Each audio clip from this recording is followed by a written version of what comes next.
मध्य प्रदेश तक है। मध्य प्रदेश के करोड़ों लोगों की भरोसेमंद आवाज। मध्य प्रदेश तक न्यूज, खबर को दिखेगी, अंजाम चाहे जो हो।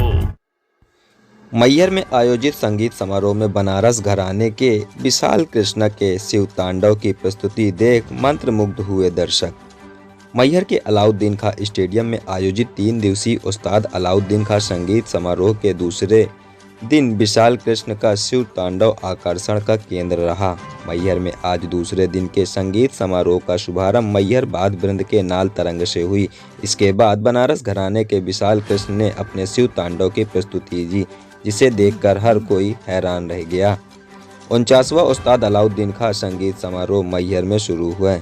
आज दूसरे दिन उभरती हुई प्रतिभाओं के साथ साथ प्रतिष्ठित कलाकारों की मनमोहक प्रस्तुतियां देखने को मिली। इस समारोह को संस्कृति विभाग, उस्ताद अलाउद्दीन खां संगीत एवं जिला प्रशासन के द्वारा आयोजित किया गया है। आज दूसरे दिन शाम की शुरुआत मैहर वाद्य वृंद के नाल तरंग से प्रस्तुति से हुई। कलाकार ने नल तरंग की धुन प्रस्तुत की। दूसरी प्रस्तुति वाराणसी के विशाल कृष्ण के कथक रही। उन्होंने शिव तांडव की प्रस्तुति दी।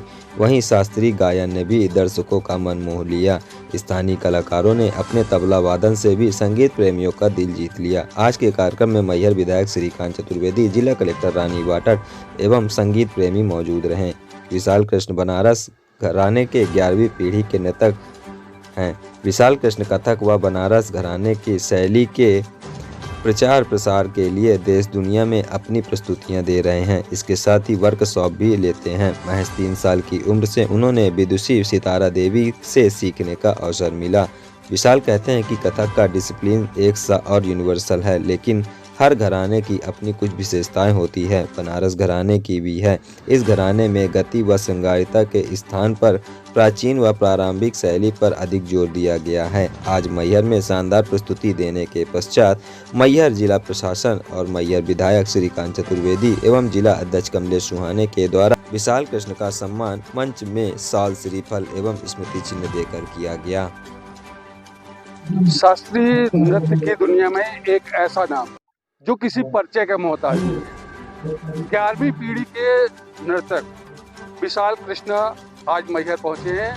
वो 3 साल की उम्र से ही अपनी दादी से इस विधा की प्रशिक्षण लिए और अब देश दुनिया में घूमकर वो इस विधा को प्रचारित कर रहे हैं और अपना एक नाम और इस विधा पे जो कमा रहे हैं उससे हम चर्चा करेंगे। विशाल जी हमारे साथ में है। विशाल जी नमस्कार। बनारस घराने से आप और बनारस घराने के परिचय के बारे क्या कहें? बस अपने आप को बहुत सौभाग्यशाली मानता हूँ कि मुझे ऐसे घर में मुझे जन्म मिला, ऐसे बड़े बड़े गुरुओं का मुझे सानिध्य मिला। और जब बड़ा हुआ तब पता चला कि मेरी पैदाइश कहाँ हुई है, किस घर में हुई है। और कभी कभी मेरे पिताजी कहते थे ये बात कि घर की मुर्गी 7 बराबर। आप सुने होंगे ये कहावत। तो बचपन में तो खेलने कूदने में लगे रहते थे, समझ में नहीं आया। जब बाहर विदेशों से लोग आ रहे हैं सीखने के लिए, सितारा जी के पास आ रहे हैं, गोपी जी के पास, इतनी बड़े बड़े नामचीन हीरोइन लोग सीख रहे हैं उनसे, तब तो पूछने का कोई जरिया ही नहीं था कि पता चलता कि हम किस घर से हैं। तो धीरे धीरे लोगों ने मुझे बताया कि तुम्हें तो पता ही नहीं कि तुम किस घर से हो। तो इस प्रकार कहूँगा कि अब लगता है कि इन गुरुओं का मुझे सानिध्य मिला है, इनसे प्रसाद स्वरूप मुझे कुछ सीखने का मौका मिला है। तो लोग कहते हैं ना कि किसी गुरु के चरण में बैठ जाओ तो जीवन धन्य हो जाता है। तो बस वही कहूँगा कि ऐसे गुरुओं के सानिध्य में मुझे बैठ के शायद मेरा जीवन सफल हो गया। 3 साल के थे जब आप जी दादी से आपने जी जी अब आगे आप पीढ़ी दर पीढ़ी बढ़ा रहे हैं। जी। कितने शिष्यों को आप तैयार कर चुके हैं और इस विधा को कहाँ तक ले गए? देखिए वो भी एक बहुत बड़ी स्टोरी है कि 3 साल की उम्र में डांस करना, नृत्य सीखना। वो मेरे पिताजी ने बोला सितारा जी को कि भाई, दोनों में कॉन्वर्सेशन हो रही थी। मेरे पिताजी का नाम मोहन कृष्ण जी, तो दोनों के बीच में कॉन्वर्सेशन हो रही थी। तो बोला कि मेरा बड़ा भाई तबला बजाता है। तो दादी जी कहने लगी कि भाई हमारा घराना तो डांस का घराना है, तो उसको तबला क्यों सिखा रहे हो? तो मेरे पिताजी ने कहा कि भैया उसका मन जो सीखे, वो संगीत कुछ भी सीखे, गाना सीखे, बजाना सीखे, कुछ भी सीखे। बोले नहीं। तो फिर वहाँ हम दिख गए खेलते कूदते, तो मुझे उन्होंने पकड़ लिया। तो बोला इस पे पकड़ा दो, अभी डांस करो। तो ऐसे उन्होंने मेरे अंदर कहते ना बीज बो दिया। और फिर जब बड़े हुए तो मुझे बम्बई बुला लिया, कुछ साल उनके सानिध्य में रहे। फिर महाराज जी के पास गए सीखने के लिए कुछ टाइम। तो ऐसा मेरा चलता रहा। फिर अभी बनारस में ही रह के वापस और अपना सितारा जी के नाम से ही स्कूल चला रहे हैं। इसका नाम है कथक आश्रय। सितारा देवी गुरुकुल परंपरा उसको आगे बढ़ा रहे हैं हमारे, और ये सब शिक्षाएं अभी हैं, छोटी अभी सीख रही हैं, धीरे धीरे आगे बढ़ेंगी जी। जैसे कि मैहर बाबा उस्ताद अलाउद्दीन की नगरी है, इसका आप लगातार इधर, ये तीसरी प्रस्तुति थी, तीसरी बार आप इधर पे आए हैं, तो इस तरह का मंच पाकर आप क्या अनुभव करते हैं? इट्स अ डिवाइन फीलिंग है, उसको शब्दों में बयां कर पाना तो बहुत मुश्किल काम है मुझे लगता है, क्योंकि ये कुछ मंच ऐसे होते हैं जैसे कि बनारस में संकट मोचन है ना, मैहर में ये भूमि है यहाँ पर, यहाँ आके, और ऐसे बहुत सारे मंच है जहाँ पे ना बड़ा, अब देखिए मुझे गूज़बम्स आ रहे हैं, तो मुझे ऐसा लगता है कि यहाँ पे आके अगर खड़े होकर तत्कार भी कर दिया ना उतना भी काफ़ी है, तो उतने ये आ गए हैं, ये उनका लगता है जीवन तर गया है इनका, ये कभी नहीं आ पाते यहाँ तक, क्योंकि इतने धुरंधर अभी बनारस इंडिया में नाच रहे हैं, तो ये आ गए हैं, इस मंच तक पहुँच गए, ये बहुत बड़ी बात है इनके लिए। तो ऐसे लगता है जितने भी कलाकार आज अभी मेहनत कर रहे हैं, इनसे बहुत अच्छा नाच रहे हैं पूरे भारत में।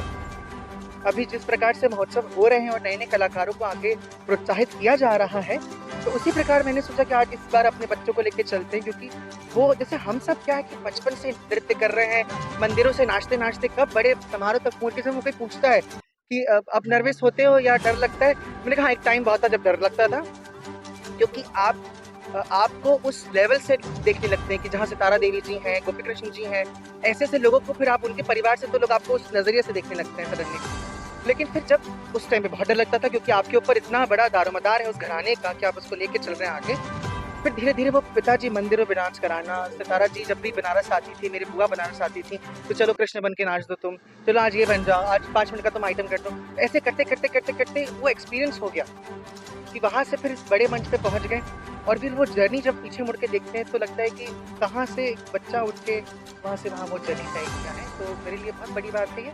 और हाँ, मुझे ये मेरी तीसरी प्रस्तुति, और मैंने मंच पे भी कहा कि ये जो मंच है, कुछ मंच ऐसे होते हैं जो मुझे लगता है कलाकार का ड्रीम होता है। एक जैसे मैंने श्रावण महोत्सव का नाम लेना भूल गए थे, उज्जैन में जो श्रावण महोत्सव जो होता है, ये सब डिवाइन प्लेसेस हैं, क्योंकि ऑडिटोरियम्स में हम नाचते रहते हैं, वो जो वाइब्स होता है ना, एक अटैचमेंट सा होता है ना किसी चाहे वो बाबा के घर से हो, चाहे वो माँ का दरबार हो, उससे बड़ा, हालांकि उससे थोड़ा दूर पे ही है, लेकिन वो एक कनेक्शन बैठ जाता है। इट्स अ ड्रीम होता है हर डांसर्स के लिए, मुझे लगता है। जैसे कि आज महाशिवरात्रि आपको मैहर में परफॉर्म करनी, शिव तांडव, हाँ बिल्कुल, वो तो मुझे आना पड़ा रिकॉर्डेड म्यूजिक पे। वैसे तो मैं रिकॉर्डेड म्यूजिक पे बहुत ही कम नाचता हूँ, यूजुअली मुझे लाइव म्यूजिशियन के साथ लोग ज़्यादा देखना पसंद करते हैं, पर क्या होता है रिकॉर्डेड म्यूजिक में हम सब सीमित हो जाते हैं, है ना, हम सब थोड़े से ऐसे बंद से जाते हैं, वो खुलापन सा नहीं होता है।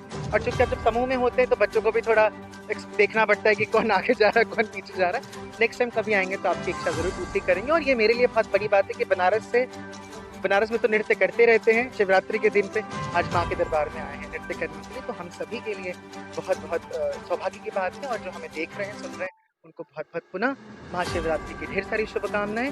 ये समारोह आप सभी का ही है, ज़्यादा से ज़्यादा संख्या में आइए ताकि ये विलुप्त ना हो। जैसे मैंने बहुत सारे बड़े कलाकारों को सुना है कि ऐसा ना हो कि भाई तुम्हें अपना ख्याल और अपना ही चीज़ें सुनने के लिए तुम्हें विदेश जाना पड़े, तो बस वही चीज़ें, ये आपकी ही चीज़ है, आपकी धरोहर आप बचाइए। तो ये थे विशाल जी जो कह रहे थे कि अपनी धरोहर को खुद बचाइए, इसको सजोइए, संवारिए, कहीं ऐसा न हो कि आपको इस विधा को देखने के लिए विदेश जाना पड़े। कैमरा पर्सन के साथ इस्लाम अहमद, बंसल न्यूज़, मैहर। न बेमतलब के मुद्दे, न बेमतलब की बहस, खबर सिटी से लेकर गांव तक की, संसद से लेकर सड़क तक की, मध्य प्रदेश तक है मध्य प्रदेश के करोड़ों लोगों की भरोसेमंद आवाज। मध्य प्रदेश तक न्यूज, खबर तो दिखेगी, अंजाम चाहे जो हो।